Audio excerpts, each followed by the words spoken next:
Westbrook High was like any other school, until you reached the 3rd floor. That level had been sealed off for years, the excuse being structural issues. But students whispered about the real reason. Room 309. No one talked about it. No teachers, no janitors. It was as if the room had never existed.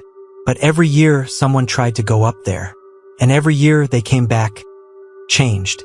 That's why, on a cold October night, for students, Mark, Jenna, Alex, and Liam stood outside the rusted door of room 309, their flashlights casting long shadows down the abandoned hallway. Jenna hesitated. Maybe we shouldn't. Alex pushed the door open, creaked, revealing a classroom frozen in time.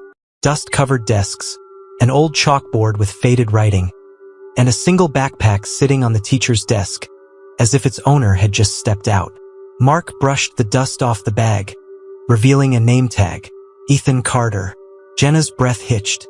That's the kid who went missing years ago. Before anyone could react, the door slammed shut behind them. The overhead lights flickered on with an unnatural hum. But something was wrong. The posters on the walls had changed. Where there were once motivational quotes, now hung old class photos. Faces twisted, mouths open in silent screams. Then, from the chalkboard, a voice spoke. Low, hollow, take your seats. The chalk moved on its own, scrawling across the board. Lesson 1. Never leave class. Mark lunged for the door, but it was locked. Alex tried the window, but outside, the world flickered like a broken screen. Jenna took a step back, and that's when she noticed the desks. They weren't just desks. They had names carved into them, some scratched out, others fresh.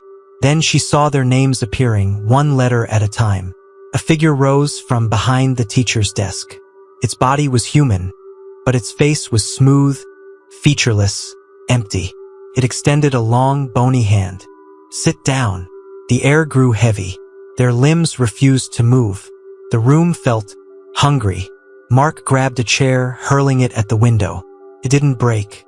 Instead, the walls rippled, reality distorting like a glitching screen. Jenna tried to scream, but no sound came out.